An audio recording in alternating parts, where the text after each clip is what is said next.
నమస్తే, welcome to Suman TV.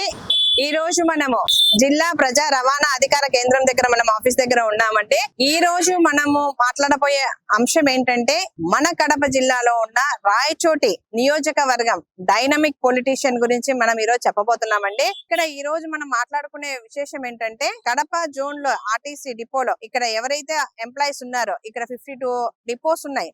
ఆ zonal ED Gidugu Venkateswararao గారిని బదిలీ వేటు ఆయనపై పడిందండి. అది ఎందుకంటే చాలా వరకు వైసీపీ గవర్నమెంట్ చరిత్రని తిరగరాశారండి. చరిత్రని అది ఎవరో కాదు, మండిపల్లి రాంప్రసాద్ రెడ్డి. వైసీపీ గవర్నమెంట్ దాన్ని ఒక్కసారిగా బద్దలు చేసేసారండి. అలాగే మనకు స్వాతంత్రం వచ్చిన తర్వాత నుంచి రాయచోటి వర్గం నుంచి అంటే నియోజకవర్గం నుంచి ఎవరు కూడా ఇంతవరకు మంత్రి పదవి ఎవరికి వరించలేదు.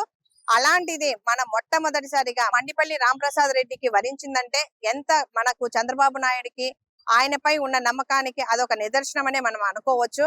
సో అలాగే ఆయన ఏదైతే ఆయన నైతిక విలువలతో ఆయనకు ఒక పోస్ట్ అంటే మంత్రి పదవి ఇచ్చారో ఆ మంత్రి పదవికి న్యాయం చేకూర్చాలని చెప్పేసి ఆయన అలాగే పనితీరు కూడా ఉందని చెప్పేసి నేను స్పష్టంగా తెలియజేస్తున్నాను. ఏదైతే ఈడిగు వెంకటేశ్వరరావు చాలా సార్లు ఎంప్లాయీస్ మీద ఇంటెన్షనల్ గా ట్రాన్స్ఫర్స్ ఇవ్వకుండా లేకపోతే వాళ్ళ కష్టాలు ఏంటో తెలుసుకుని కూడా ఏది కూడా పరిష్కార మార్గం చూపించకుండా వైసీపీ గవర్నమెంట్ నియంతగా పనిచేస్తూ వచ్చింది. అలాగే వీళ్ళు ఏదైతే ఆర్టీసీ ఎంప్లాయీస్ సఫర్ అవుతున్నారో వాటికి అన్నింటినీ పరిష్కరించాలని చెప్పేసి మండిపల్లి రాంప్రసాద్ రెడ్డికి ఎవరైతే అర్జీ పెట్టుకున్నారో ఆ అర్జీని ఇమ్మీడియట్ గా దాన్ని సొల్యూషన్ మార్గంలో తీసుకెళ్లాలని చెప్పేసి ఆయన పరిష్కార మార్గం వెతుకుతూ ఇమ్మీడియట్ గా వెంకటేశ్వరరావు ఈడీకి తెలియచేయడం చేశారు. అన్ని విధాలుగా చేసినా కూడా ఈడీ వెంకటేశ్వరరావు దానిపై స్పందించలేదు.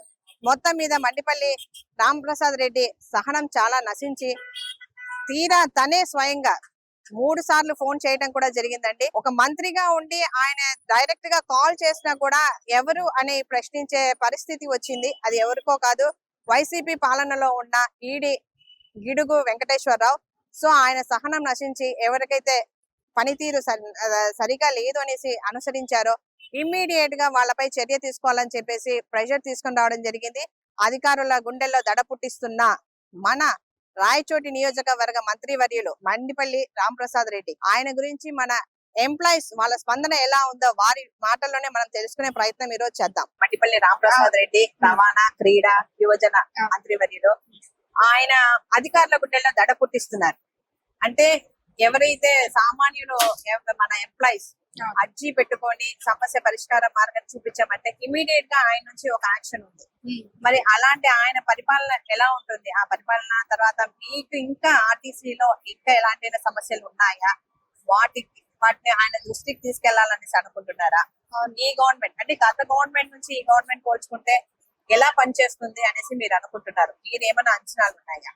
ఇప్పుడే కదా కొత్త ప్రభుత్వం వచ్చింది, ఇక మీదట బాగుంటదని కోరుకుంటున్నాము, బాగుండాలని. సమస్యలు ఇంకా ఏమైనా ఉన్నాయా ఆర్టీసీలో? మొన్న అర్జీ పెట్టారు, సార్కి వివరించినారు.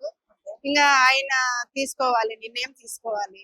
ఇప్పుడు మీకు ఆర్టీసీ పరంగా మనకు అంటే రాయచోటి కడప జిల్లాలో రాయచోటి కంచుకోటగా ఉండేది ఆ వైసీపీ గవర్నమెంట్. అలాంటి కంచుకోటగా ఉన్న గవర్నమెంట్ కూడా ఈ రోజు ఏ ఆనవాళ్ళే లేకుండా సమసిపోయింది. అలాంటిది ఇప్పుడు మన మండిపల్లి రాంప్రసాద్ రెడ్డి రవాణా శాఖ మంత్రిగా కూడా ఉన్నారు, క్రీడాకి యువజనకి. మండిపల్లి రామకృష్ణారెడ్డి ఇప్పుడు చిన్న ఇన్సిడెంట్ జరిగిన దానికి ఇమ్మీడియట్ గా ఆయన సమస్యకి పరిష్కార మార్గం చూపించారు.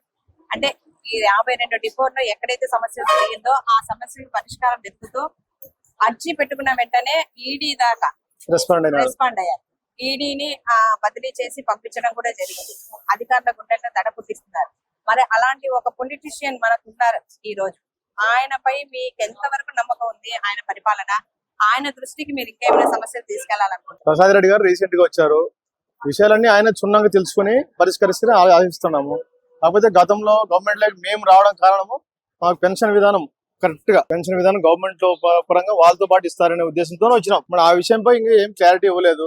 ఈ మంత్రి గారు ఏమైనా చొరవ తీసుకుంటారో తెలియదు. మంత్రి గారికి ఈ విషయం కూడా తెలియజేసాము. గతంలో మొన్న 15 days బ్యాక్ తెలియజేశాము.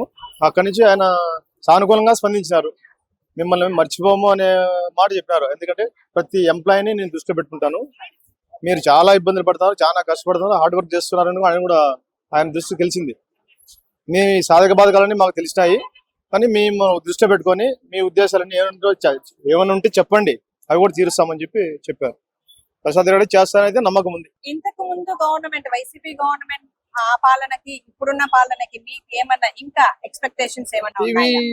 డిపార్ట్మెంట్ పరంగా మాకు ఏమన్నా వచ్చేటి వస్తే తెలుస్తుంది. గవర్నమెంట్ నుంచి మీకు ఎలాంటి ఒక న్యాయం జరగాలని ఆశిస్తున్నారు? కార్పొరేషన్ లో ఉన్నప్పటికీ గవర్నమెంట్ చాలా తేడా ఉంది. కార్పొరేషన్స్ రూల్స్ వేరు, గవర్నమెంట్ రూల్స్ వేరు. చాలా వరకు నష్టపోయినాం గవర్నమెంట్ వచ్చిన తర్వాత. గవర్నమెంట్ లో మమ్మల్ని తీసుకున్న తర్వాత నష్టపోయినాం. ఓకే ఓకే వైసీపీ అని కాదు, ఇదే కాదు, గవర్నమెంట్ లోకి తీసుకున్న తర్వాత ఓకే. నష్టపోయినాం. అవి ఏమైనా ఫుల్ఫిల్ చేస్తారో ఆశిస్తాం. ప్రసాద్ రెడ్డి గారు ఆయన దృష్టికి మీరే తీసుకెళ్ళాలి, ఏ సమస్యలు ఉన్నా కూడా.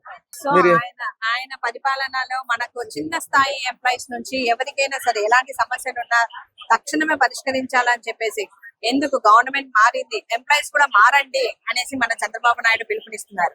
సో ఆ పరంగానే పనితీరు అనేది కూడా జరుగుతుంది.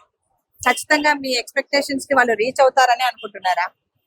గతంలో అయితే నమ్మకం లేదు, వాస్తవం చెప్తున్నాను. గతంలో నమ్మకం లేదు.